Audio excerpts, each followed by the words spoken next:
बड़े बड़े सीईओज को मैंने पूछा है, मल्टीनेशनल कंपनीज के सीईओज को, कि the person to whom you are paying more than 10 crore rupees per annum in salary, what do you ask them in their interviews? तो एक बड़े मल्टीनेशनल कंपनी के सीईओ ने मुझे पूछा था कि Swami this is the first time I am asked this, कभी हमने ये नहीं सोचा था। मैंने बोला कि क्योंकि कई एग्जीक्यूटिव्स हैं, उनकी एनुअल तनख्वाह है 50 करोड़ 100 करोड़। मैं जागृत अवस्था में बोल रहा हूँ। ये बहुत बड़ी सॉफ्टवेयर बनाने वाली कंपनी है, ऑरेकल कंपनी है। आप नेट पे जाके ऑरेकल खोलना, एलिसन नाम डालना और उनकी तनख्वाह आप देखना। पिछले 5 साल की उनकी एवरेज तनख्वाह है $400 million per year. Silence. $400 million, $1 million मतलब 65 करोड़ गिन लो, चलो राउंड फिगर 70 करोड़ गिन लो। $1 million is $10 lakh is 7 crore rupees. So 400 million is 2800 crore rupees per annum salary. अब देख लेना, मैं नाम देता हूं, Ellison, ELLISON, he is the CEO of Oracle. आप नाम देख लेना। अभी परसों ही आपने सुना होगा सुंदर पिचाई का, गूगल के सीईओ, पर डे की सैलरी 3.5 करोड़। परसों ही न्यूज थे, हाँ 2 दिन पहले न्यूज थे। लास्ट ईयर फाइनेंशियल ईयर की पूरी सैलरी उनकी 1285 करोड़ थी। हम दिल्ली में एक फंक्शन में साथ में थे, मंच पे बैठे थे। मैंने उनको पूछा कि दोज एग्जीक्यूटिव्स हुम यू पे मोर देन 10 करोड़ और 25 करोड़, उनको इंटरव्यू में आप पूछते क्या हो? क्योंकि उनके पास डिग्रीज तो एक्स्ट्रा ऑर्डिनरी है। He is a double MBA from LSE और हार्वर्ड। एकेडमिक्स तो पूछना नहीं है। इतनी बड़ी तनख्वाह देते हो तो वो 10-15 साल का अनुभव तो है उसको। 10-15 साल में उसने 50,000 करोड़ 1 लाख करोड़ मैनेज किए हैं, हर साल टर्नओवर किया है। ऐसी कंपनीज में ही बड़ी बड़ी पोजीशंस में वे रहे हैं। तो उनको नेटवर्किंग में पूछना नहीं है, एडमिनिस्ट्रेशन में पूछना नहीं है, HR में पूछना नहीं है, मैनेजमेंट में पूछना नहीं है, ग्रोथ के बारे में आपकी क्या सोच है वो पूछना नहीं है। आप पूछते क्या हो उनको इंटरव्यू? उन्होंने मुझे एक बहुत अच्छी बात बताई कि स्वामी जी, इन कक्षा के लोगों को जिनको हम ये प्रकार की तनख्वाह देते हैं, उनको इंटरव्यू में एक ही प्रश्न पूछते हैं। I was like very surprised. मैंने बोला एक ही प्रश्न पूछते हो? कहाँ? और उनका उत्तर वे 20-25 मिनट तक देते हैं, तभी उत्तर पूरा बनता है। That was more surprising. I said, what do you ask? He said, हम एक ही प्रश्न पूछते और ये पूछते हैं, describe a big failure in your life and how did you handle it. प्रश्न क्या पूछते हैं इन कक्षा के लोगों को? Describe a big failure in your life. आपके परफॉर्मेंस के बारे में हमें कुछ पूछना नहीं है कि मैं पहली कंपनी में था, वहां 200% सेल बढ़ा दिया, दूसरी कंपनी में था, वहां 500% ग्रोथ कर दिया। वो हमें नहीं सुनना है।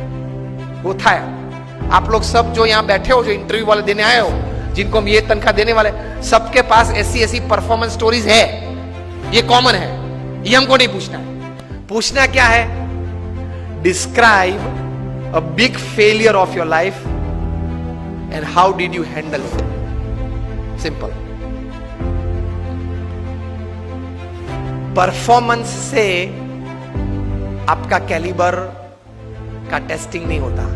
वो तो किसी को भी चांस मिल जाता है, प्लेटफॉर्म मिल जाता है तो कूद लेता है। How did you handle failure? How did you handle a setback? How did you handle a fall in your life? That is important. क्योंकि अब रूटीन में जब हमारी अगर हमने आपको हायर कर लिया, रूटीन में हमारी कंपनी चलती होगी, तो आप तो अच्छा परफॉर्मेंस दिखाई नहीं वाले हो। लेकिन कंपनी में अगर बड़ी आफत आ गई तो आप क्या करोगे वो बताओ। बाकी तो आपकी जगह और कोई भी ये कंपनी चला लेगा। Isn't it a very important question? उसमें वो मल्टीनेशनल कंपनी के CEO ने मुझे बताया कि स्वामी, इसके उत्तर में उसको 20-25 मिनट हम देते हैं और उसमें भी हम ये जांच करते हैं कि किस प्रकार के विचार और प्रैक्टिसेस उसने अप्लाई किए, वो साइड में रखते हैं। किस प्रकार के एटीट्यूड्स उसने उस वक्त रखे, उस पे हम गौर रखते हैं। What we see in his answer is not what he thought during failure, not practicals what he applied to come out of that failure. What we see is what type of attitude he kept when he was a failure, when he met failure in his life. तो महान लोग ये परिस्थिति में इस प्रकार के attitude रखते हैं। तो इसमें ये बात आती है गम खाने की। ये बहुत बड़ा विचार जो प्रमुख स्वामी महाराज ने दिए, उसमें कई प्रकार के ऐसे अर्थ आ जाते हैं। That is the greatness of life. How do you handle failures? Failure handle में सिर्फ आपका एटीट्यूड, एक ही शस्त्र आपके पास रहता है। हां, ऐसी परिस्थितियां जीवन में आएगी जब आपके मोबाइल नंबर में 400 फोन होंगे, किसको फोन करूं, वो तकलीफ में आ जाएंगे आप। Even if you are the Sahara of thousands of homes, when you are lying बेसहारा in Tihar for 4 years, किसको फोन करूं? उनके मन में भी दिक्कत होगी ना कि अभी 4 साल से 10,000 करोड़ के रुपए के व्यक्ति तिहाड़ में है, किसको फोन करते होंगे वो? मोबाइल में तो होंगे 1000 से ज्यादा नंबर।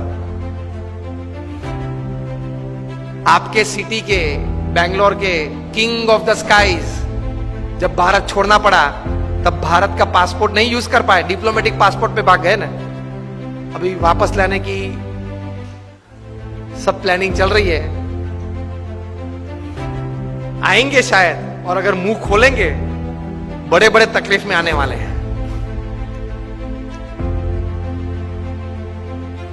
तो फेलियर्स जब आते हैं तब एटीट्यूड्स किस प्रकार का रखते हैं, that is very important in life.